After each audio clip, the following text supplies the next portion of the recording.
Ladies and gentlemen, this is David Mirikitani with another episode of Matt Chat, brought to you by USA Wrestling, the national governing body for wrestling in the United States, and by Nike Wrestling. Go to athleteps.com for all of your Nike and USA Wrestling branded gear.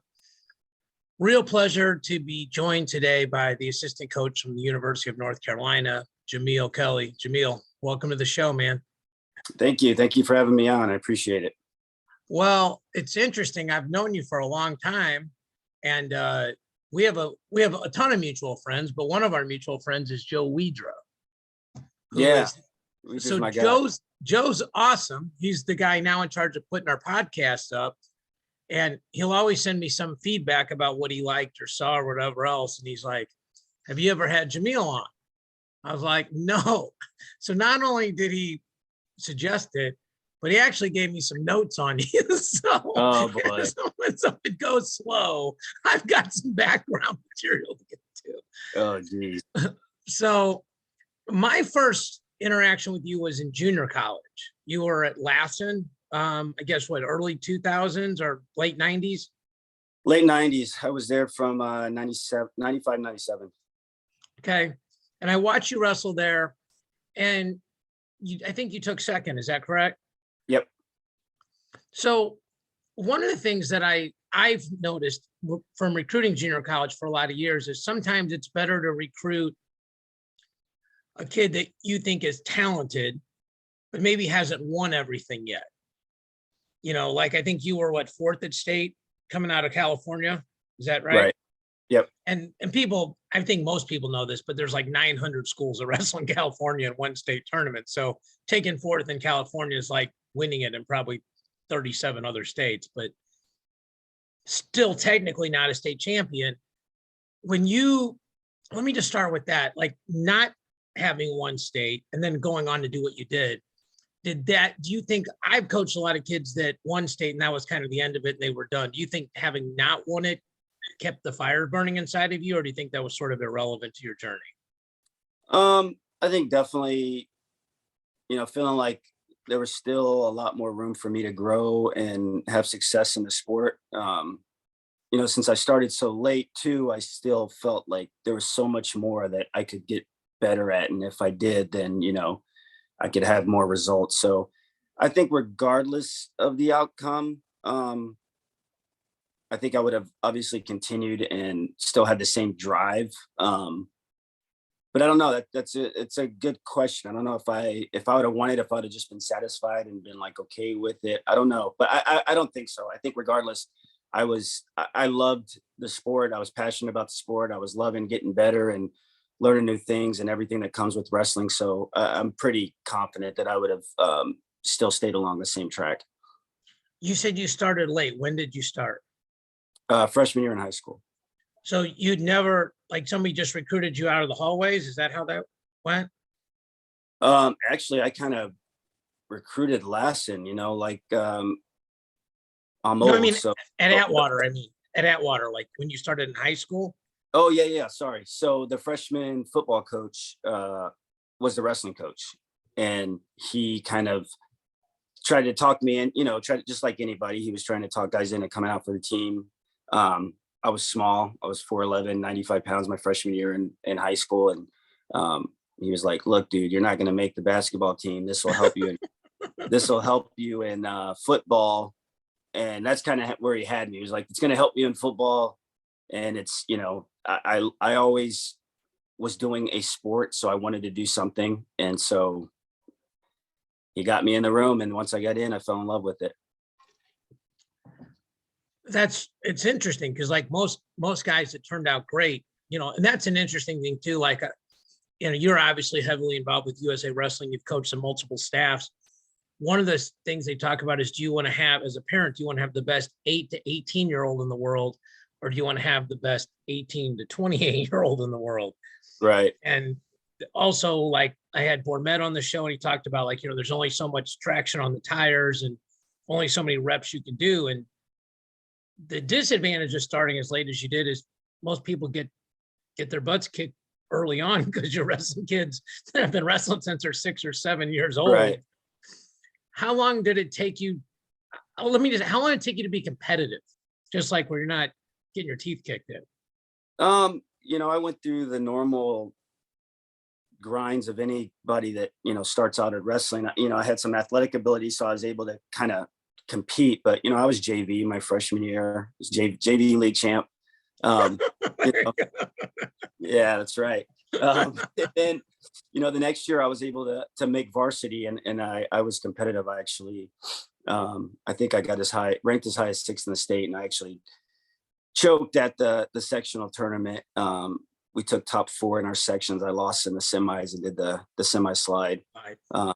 and drop all the way to sixth. But really, after my freshman year, I went all in once I started wrestling. As far as, I went to camp that summer at Cal State Bakersfield, and I was just doing everything I could to become more competitive and learn moves and everything. So, because this was a different time, you only knew what you saw or what your coach knew. It wasn't like you can hop on Flow or YouTube or anything else. So I was just trying to learn as much as I could to try to close that gap. And really my sophomore year, I guess. So it took me a year to kind of get competitive.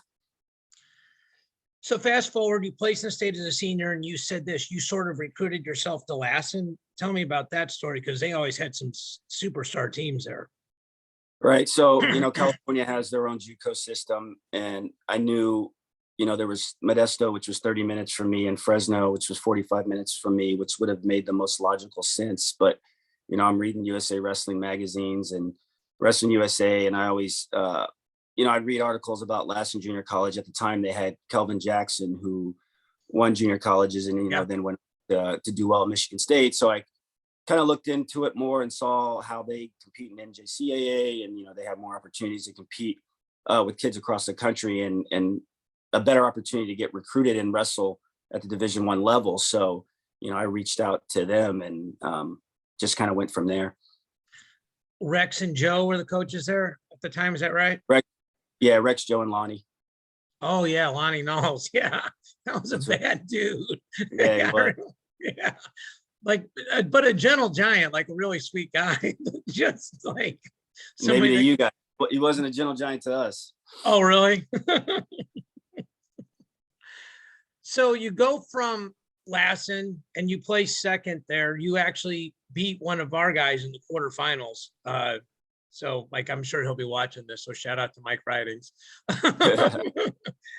And then how do you end up at Arizona or at Oklahoma State? Because that's, Oklahoma State was recruiting junior colleges a lot more back then. Cormier was from there. They've, had several guys coming out of JUCOs, but. Right. So back then we competed in Midlands. We competed at the time, the Northern Open, which is the one that kind of really gave me the opportunity to get recruited by, Division I schools. I went to the Northern Open and won it. I beat Scott Schatzman and Troy Marr and a couple of other Division I guys. So then that gave, that kind of put me out there on their radar. Yeah. As far as, maybe if they needed a guy to come in, right at the weight, and maybe had a hole that, junior colleges at the time, that was the place where you could fill that. And Oklahoma State at the time, Stephen Schmidt was coming off of a NCAA runner-up performance at 34, but was going to go up to 42, and they needed a 34 pounder. So it was just happened to be the right guy, right time. So I've listened to you talk a lot about your time at Oklahoma State, about the importance of reps.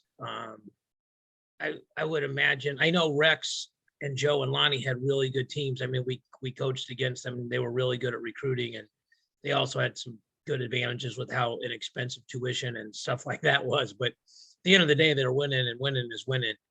But it's a different level when you get to Oklahoma State. You walk in that room and all those pictures, and like an NCAA championship is like that, just sort of, that might get you in the door. It's like Olympic medals and world medals.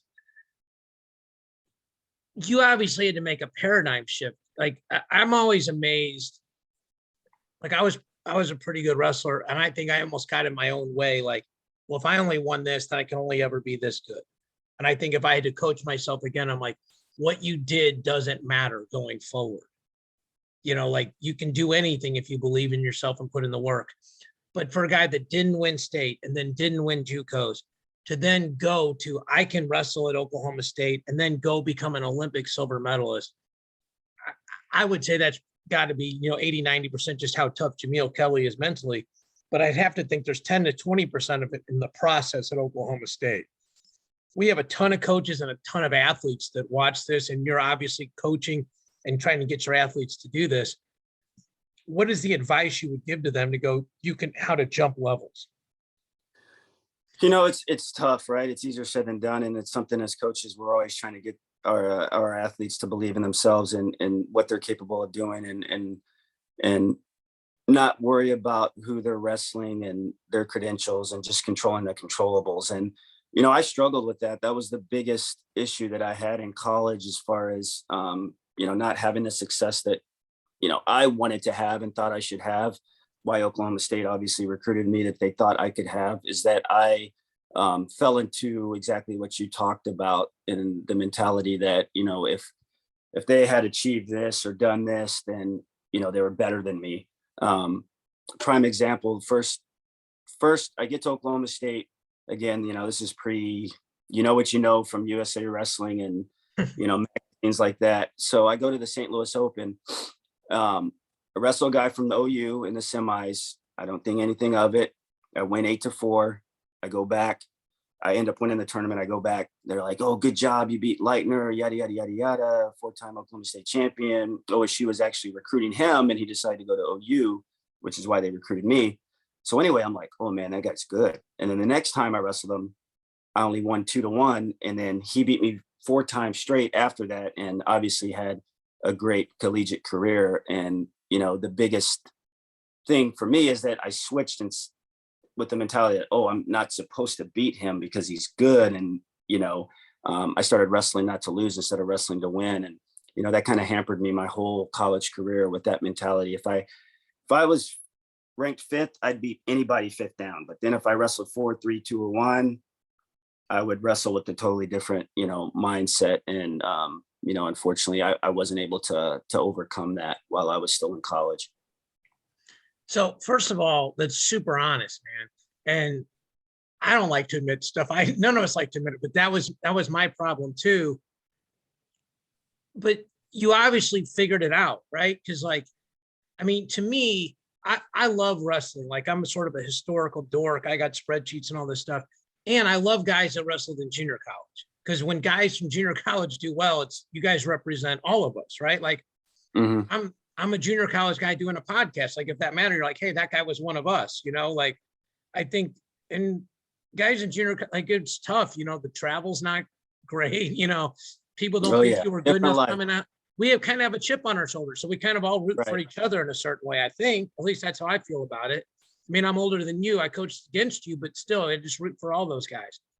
But I think that you figured it out, man. Like, it was really hard for me because, like you said, like, I was ranked nationally in high school, and I didn't have the mentality, I'll go into college and just kick butt. I'm going to get beat for a while and I have to figure it out. And I shouldn't have thought that. I should have thought, I'm really good. They recruited me to be here. Maybe I'm getting my butt kicked, but I shouldn't. So you're super honest about how you did in college. And you made the blood round a couple times in D1s, right? One time, my senior year. But didn't place. So then how do you go from that? What year did you graduate Oklahoma State? And then walk me through up to 2004. And I was at the trials. I remember you beating Jared Lawrence. That weight was stupid stacked too, man. Like, that was, and you're not saying that, but I'm like, man, that was unbelievable weight class that you not walked through, but won. So besides Ironside in Iowa, all my losses were like 1-point losses. So I wasn't like getting my butt kicked. So mentally, I still felt like I was just right there. I'd lose 3-2, 2-1, so on and so forth. So mentally, I wasn't completely beat up in the sense of like, they're better than me. It was more of just me getting over that mental hump and getting it done. But at the same time, I never placed. So I hadn't planned on continuing to wrestle. Why would I, right? And I was fortunate enough to have, the right people, the right time. John Smith was the Olympic coach in 2000. We're on our way to do a camp in Reno. We had to stop in Colorado Springs at the training camp.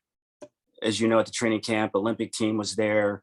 College guys are on the side. They picked partners. Kerry Colat, who was the representative at 63 kilos, was wrestling with Senshiro Abe. Abe got dinged up, his ankle or knee. I can't remember which one exactly.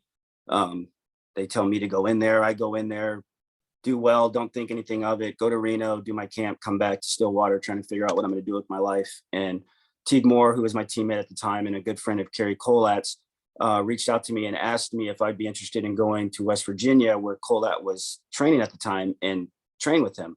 And I'm like, sure, I don't have anything else to do. I obviously know who Kerry Colat is. So I immediately start running and trying to do whatever I can to get in some kind of shape for what's about to happen. And what's about to happen is a great line.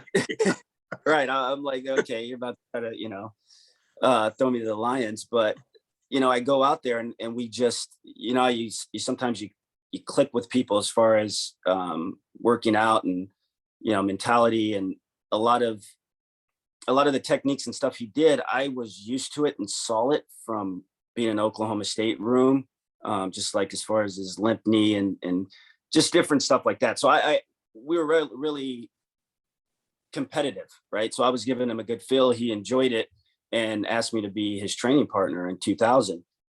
So I, of course, said yes. John was the coach in 2000. So he got to see me come to the training camps. I'm getting to wrestle with, Sammy, Terry, Lincoln, besides all the other guys. And I'm still learning, right? I still, at this time, I haven't been wrestling that long. So I'm still learning all this stuff. I'm around all these great wrestlers. So that's when I started to kind of believe in myself. One of the biggest probably times that kind of stick out in my mind is we were doing simulation matches and they had me go with Terry Brands. I obviously knew who Terry Brands was. And, this also, the other thing I should mention, it's practice, right? We all know practice. I have no pressure. I'm just wrestling. Sure. I'm carefree, whatever. So I wrestle Terry. I'm losing by one. These are old rules, 1 point takedowns, and I'm losing by one, and I don't know, 10, 15 seconds left. I double leg him right into a leg lace, and I end up winning the match, right?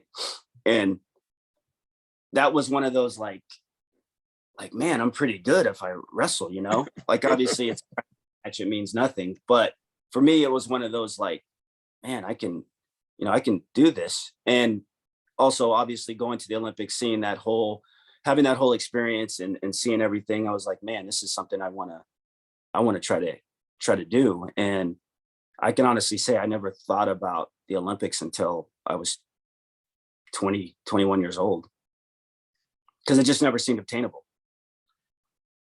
Yeah, you said a lot there. I took a couple notes, but like to work backwards, the Olympic part, like Yanni talked about this summer, he went with Dake, and like just, I had Mike Gray on and he talked about how, Yanni's soaking everything up and talking to everybody, but it feels like some of these experiences, like just, it's almost like seeing the seven wonders of the world, pictures, videos, you just don't do it justice. You got to be there.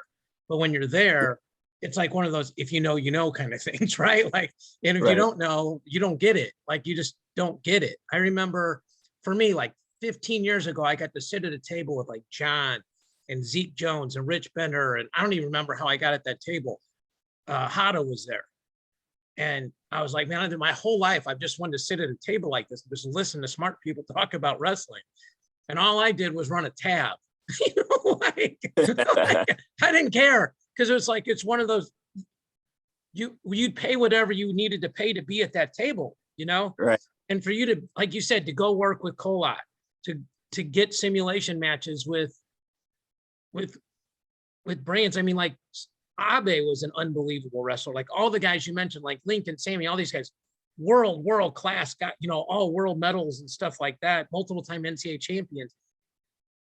To get a seat at that table, I feel like you're either like, it's like get in or get out, right? Like either figure out a way to fit in at this level, or there's no weak links here. They're gonna chew you up and spit you out. The other sentence you said, which I think is true, but not always true, is you said practice means nothing. I respectfully disagree with that, because you're a coach, right? If you're coaching me and Coleman's been kicking my ass all year, and I Right. finally just show up one day and fight and maybe win or only lose by one, I feel like after practice is over, you're going to put your arm around me and go, dude, you're there. Like you got to do Right. that now. So I feel like practice does mean something, because that's the only place you can sort of get better. You have to get better first in practice before you can in a match, right? Yeah. And to clarify that, it was more of me mentally. There was no pressure. I didn't have the anxiety that hampered me in college, or worrying about, Terry Brand's stats or this or that, or, I was just wrestling. And so I was just more freer as far as my mental capacity goes. Right. But it also shows you your ceiling, right? Like I could Right, beat right, this good, right, right? right, And that's right, gigantic, right? Like we recruit off of people's ceilings, right? Like, man, on this best day, this dude is this good, or man, like, and every coach in the world thinks they're better than the other coach, right? Like, I could make this guy better, for you sure. know? Yeah. So now it's 2001, whatever. Like, how do you go? What happens to get you to the trials? Like, is it just you're just training for 4 years? You come back to Oklahoma State, obviously. I know DC and Guerrero were on that same Olympic team with you. Is it what we think it would be, or what would be different about the process there? It was still different. Obviously, it, like I said, right place, right time, just all the stars aligning with, John being there. He saw, me training, how competitive I was with the guys. And, he allowed me to stay at Oklahoma State the next year. I mean, there's no reason why he would have kept a guy that wasn't an All-American around just to, whatever. And so I was the equipment manager. I was the equipment manager in 2001 at OSU. And I was, that's when I started a Cowboy Wrestling Club, because I had to make money. I couldn't go ask for money. I hadn't done anything. And that switch had already kind of been made within me mentally. So, right as I started my freestyle career, I won university nationals. I got to wrestle in the Pan Ams. I made the national team that year. So I took third at the US Open. So I started having, the career that I probably maybe thought I should have, could have, would have had in college, on the international scene. And so, I just kind of hit the ground running. And then, the biggest obstacle was, I was wrestling 63 kilos, and then they changed the weights because they added women's wrestling. And so, they combined 63 and 69, which brought all those good 69 kilo guys down to 65. And I was a small 63 kilo guy. So, that was a big of an adjustment, in a time where mentally I had to kind of check myself, because I started to kind of revert back to some of my old thinking when, I saw guys like Bono and, eventually Lincoln and some of these guys coming down from 69. And I'm thinking, well, maybe, maybe not 2004, maybe 2008, maybe, these guys have more experience, yada, yada, yada. But, I was able to, with the help of John and people around me, just kind of,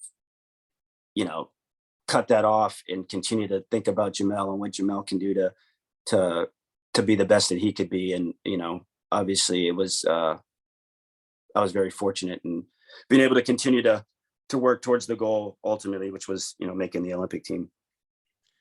Wrestling's an interesting sport. I feel like we're one of the few sports where if you didn't win a lot, they don't give you credibility as a coach. Like, in the NFL, Bill Belichick, I don't think ever played. And if he did, I know he was no good, because I've never heard of him, catching passes or throwing balls or tackling people. And, and you can pick them up, baseball, almost all these other sports. And a lot of the sports, like basketball, like the guys that tried to coach ended up being terrible coaches, like Magic Johnson and Bird. And, Michael Jordan wasn't the best front office guy. I mean, obviously these guys are unbelievable players. So I'm watching the Olympics this summer, and obviously we all know how everybody did. I think the one match where like a person's life changed in a very small fraction of a time was Gable Stevenson, right? With like, I mean, it was literally less than 1 second, but that last 20 seconds of the match, scoring twice like that, cutting the guy, Jedi mind tricking the ref into blowing the whistle, Right. and then getting another takedown. And, like his life will be forever different. Like he's always going to be the Olympic champion. It's like, and the amount of money that he made on that is gigantic. I mean, I don't even know if you'll figure it out over the lifetime, but it's got to be millions of dollars. And Right. I feel like for you going from not having one state, not having one junior colleges, not having D1 All-American, no critical, to going Olympic silver medalist for the rest of your life. You're an Olympic silver medalist, which just, who cares if you won any of that other stuff, right? I mean, I Right. won 3 state titles. I would trade that for yours in a minute if I was allowed to, like it's a no-brainer, right? Like in that moment, obviously it's weird because you're disappointed you didn't win a gold medal. I mean, I'm sure, right? Like you don't go to the Olympics to take silver, but at the same time, I'm sure now, like 17 years later, you're like, what I did was pretty freaking awesome. Like, when did it hit you? My life's going to be different forever. Like I got to work hard, but like I got a seat at the table now and I can probably make a career in wrestling. That's actually a good question. I don't know when exactly I thought about it in that context as far as what I had accomplished. I know for me, like, wrestling, it's the worst because you get on the medal stand like right after you wrestle. So literally second place is always the guy that's like either crying or pissed off, and first and third are happy because they just won their last match. And, I'm kind of down, and, we're doing a like walk. And I remember distinctively, I saw John like on the side, and he's like clapping and cheering, like, good job. And it was like a weird, like, man, I did something good. I don't know. It was kind of like a weird moment that kind of sticks out in my mind, where it kind of made me feel good and made me kind of think about it a little deeper as far as what I had accomplished. But as far as it's setting me up as far as in the next stage of my life and moving forward, I didn't, when you get home and you have all the interviews and, this and that, and the parades and all that kind of stuff. It took a while, I guess, to finally settle in. And then when you look at, others that had medaled and made teams and what you had been part of,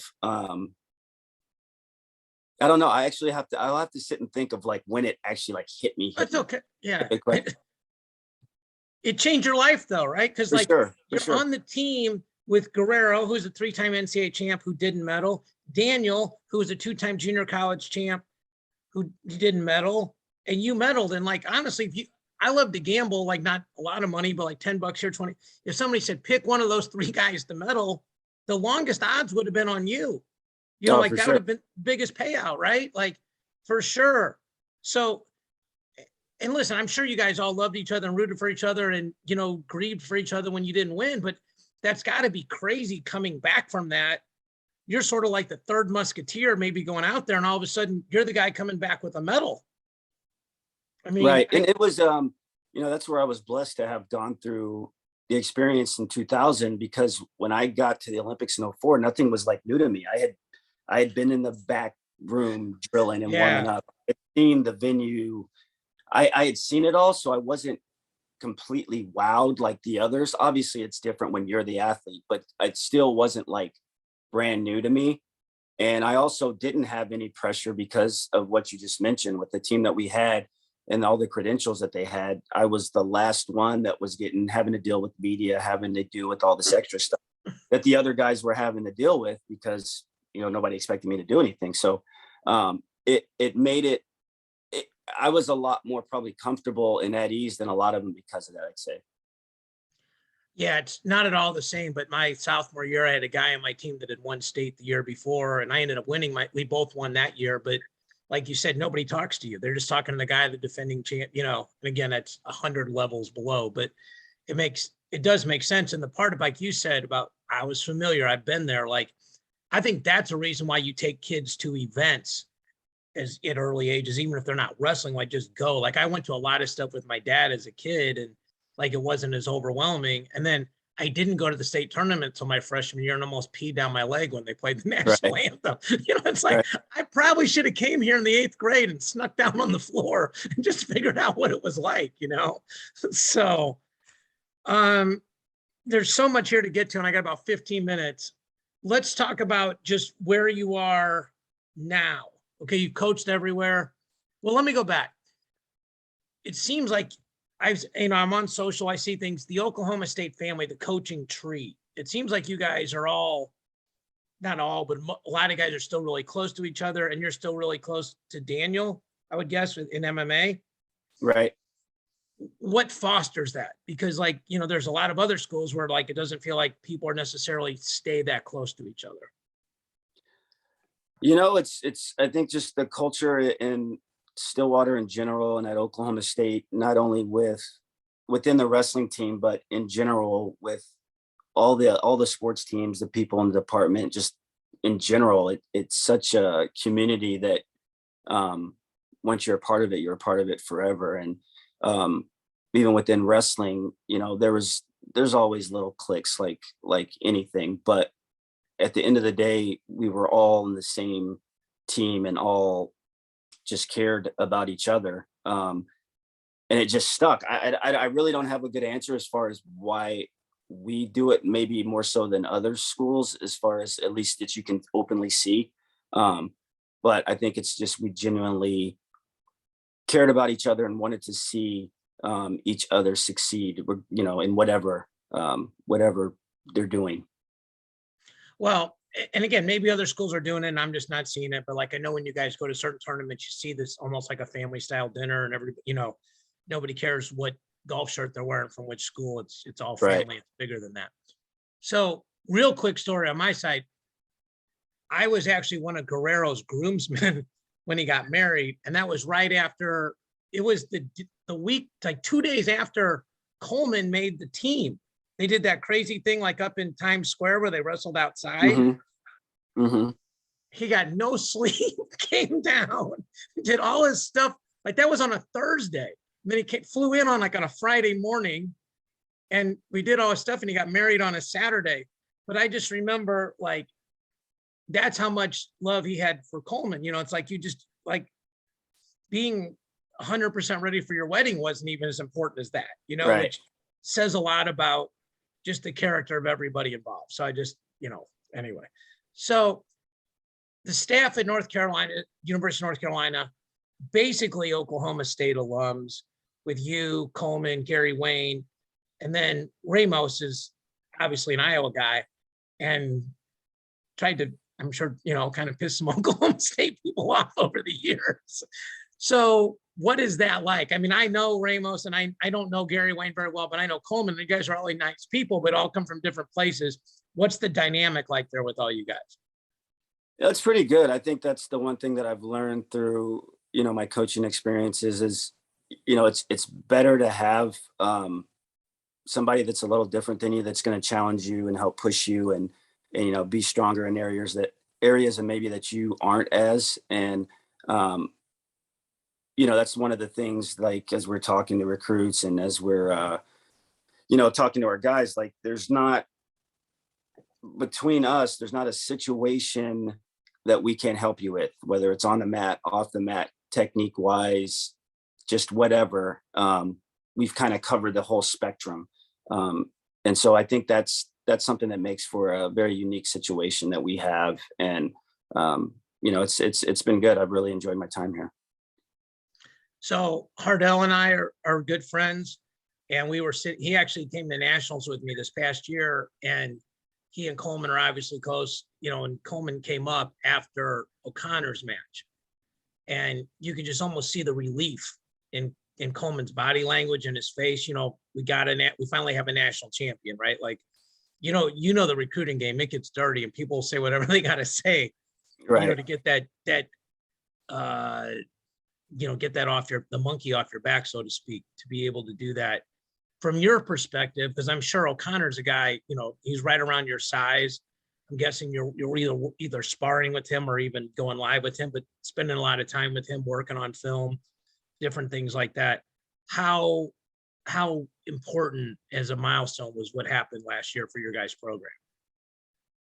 It was obviously a big deal for not only, Coleman, but the University of North Carolina and the wrestling program hadn't had a champion since TJ, which was a long time. And, it obviously helps with just saying that you can win here, and, using him as an example of a guy that came here and, went undefeated as well, although it's a shortened year. But I think that it kind of gives you a little bit of validation. That's the biggest thing. And like you said, it gives you a lot of relief.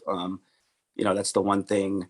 I'm sure a lot of coaches, right? You're always trying to sell, you can win here. I can make you this, I can do that, but the proof's in the pudding. So, it's obviously a lot easier to recruit, to sell to people when you have the results that show as much. So, it was great. I am not going to even lie. I can't even go with it. He goes way too hard and he's way too strong and I'm way too old. So, I don't let him put his hands on me too much. More on the side, hey man, put your hand up here kind of stuff, right? Exactly. Do that to the other guy hard. Do that to Sherman hard, or whoever the case may be. That's interesting. So the other thing probably the biggest story of nationals last year was Stanford, right? And what was going on and the program being saved. And you obviously spent time there. Having watched what happened, and I've actually interviewed Griffith. Seems like a super nice kid and really together for somebody that age.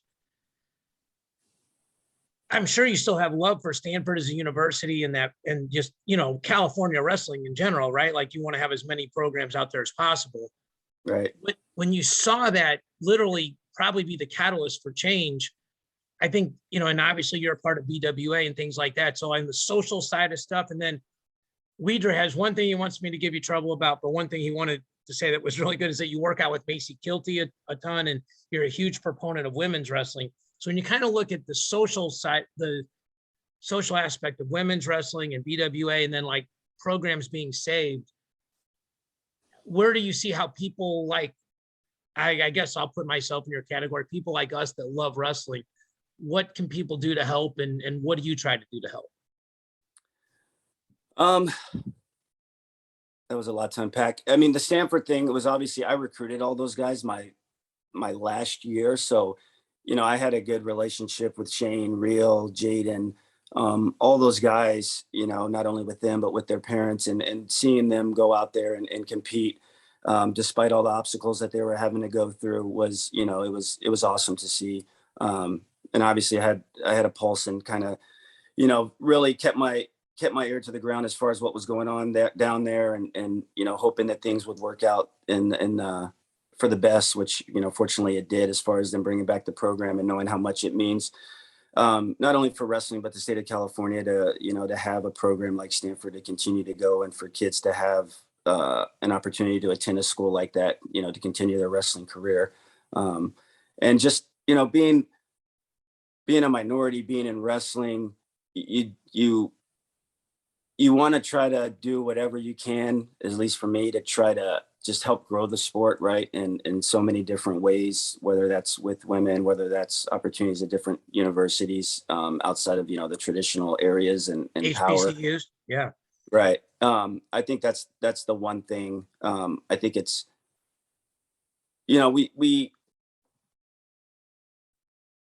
I think sometimes we forget, that maybe how, as popular as wrestling is, how small it is as far as just becoming more diverse as we can, as far as not only just different ethnicities, but as long, obviously, with women now. I think that's something that we need to continue to work on, and we've been able to obviously start trying to think about these kind of things with BWA and with the women's wrestling movement that's going on right now. But I think that's something that will really help to continue to grow our sport. Yeah, well, I feel blessed and honored to be chosen as one of the advisory board members. I know you guys are on the executive board of BWA, but to listen in on some of those calls and just hear the passion of what is not only trying to happen, but what is happening. Like Jahi Jones is the person I worked with a ton on putting the gala together, and the work he did with Novo and those people to create the Morgan State situation happening that's a generational move. Like that's going to change things. That's not a one-time thing. That's a thing that for years is going to change stuff. I didn't know how much time you spent with Macy until Joe told me, but it's interesting because I was lucky enough to get Clarissa Chun on, who's obviously going to be the women's coach at Iowa and is also a minority. And then I just had Chris Perry on, who said wrestling's coming soon to Oklahoma State on the women's side of things. Do you feel like women's wrestling will be coming soon to either UNC or the ACC in general? Or, do you have any information on that? No, it's so hard to say right now with, each school dealing with, the aftermath of COVID and the different financial situations and such. Title IX numbers, it's going to be different for every school and every situation. So we haven't really discussed it in depth. Obviously, it's something that we discuss in a sense of like, look what Iowa's doing, look what the potential of other schools that say that they are making the move. And I think it's still in that infant stage of them wanting to see, okay, what's it going to look like? How's it exactly going to work? So I think Iowa and how they roll it out and what it looks like may be what helps other schools say, okay, we can see doing this, or, what's the cost going to be like, and just all those other things. Yeah, I got to read this quote to you from Weidra before we go. Okay. So, where is it? Okay. He is often made fun of for his resting angry face, but he is literally the nicest guy ever. So he did tell me he loves you guys. He told me the one thing. So people that don't know Weidra, and this will be real quick, he's like Doogie Howser, man, like graduated early, super smart. And he said he wanted to do like a trial weight cut because he'd never wrestled. And you guys put him through all that and then got him down to weight. I don't know what he made, but then he had to like do a treadmill workout like 60 or 90 minutes after, like the equivalent, the closest we could do to a match simulation for him. Right. So was he a pretty good sport about it? He was. I was, this was my first year with him, and I'm like, what are you doing? And why are you doing this? Like, I literally was so confused. And, he gave me his rationale for doing it, and it made sense, and it was admirable. Yeah. But yeah, he just wanted so much to kind of, since he didn't wrestle, to see kind of what we were going through and the mental side of it, and just the mental and physical, obviously, and just showed how much he wanted to be part of the group and to learn and to be involved and feel our pain, I guess you should say. Yeah. Hopefully take a few steps in the other person's shoes. Right. Right. I mean, like, I feel like there's so many wrestling journalists that either never wrestled or wrestled at super low levels. I don't even know if I'd call myself a journalist. I'm just lucky that gets to interview people once a week and talk about wrestling. I really consider myself a coach that just is lucky enough to have a microphone. But having wrestled at a fairly high level and having coached guys at a super high level, I feel like I'm blessed to be able to ask maybe a little more informed questions than other people. Mm-hmm. And I think if you never did it, it's like, it almost just circles back to like the seat at the table. Like, and it's a good way to sort of wrap up the interview. You earned your seat at the table and it changed your life. And it really came, I think, as a result of, even when you had doubts in yourself, you kept pushing through those doubts. I mean, to me, that's the lesson I take away from this, is that it's not how you start, it's how you finish. Nobody cares what you did in high school or college anymore. You won what you won, and you're changing people's lives as an athlete and as an advocate for minorities and for minorities ethnically and minorities gender wise in our sport. And it's kind of crazy that you didn't even know what wrestling was till the 9th grade. And this is, 30 years later, give or take, this is what you're doing now. Right. Yeah, it's pretty awesome. So, like I said, you've always been nice to me. I always had a chance to talk to you, like at, wherever, freestyle, Greco tournaments, whatever. Probably not Greco, but freestyle tournaments. Yeah, I was good at Greco All-American. I was too, but I see you a lot more at freestyle tournaments. I'm not saying you weren't good. I'm not disparaging your skill level. I'm just talking about when I normally see you. So I really just want to thank you for the time. This was fun. It was really fun for me to, it's always interesting to talk to guys you coached against later. And especially, again, much love on the JUCO side for what you've accomplished. Is there anything else you want to leave with people, either about UNC or about your journey, before we sign off? Or you want to shout at Weidra? You want to get Weidra? Go ahead. Yeah, well, Weidra will get a text or phone call after. No, but just thank you. I appreciate it and everything you're doing and the help you're doing with BWA, and just Merry Christmas and Happy Holidays to everybody. Yeah, same here. This will be the last one that goes out before Christmas. So I don't know what the politically correct thing is to say, but Merry Christmas, Happy Hanukkah, Happy Holidays. Thank to everybody that watched and listened to us this year as we moved over to USA Wrestling. It really meant a ton to me. To be able to sign off with Jamill for 2021 is absolutely fantastic. We'll bring it. We'll talk to y'all guys in 2022.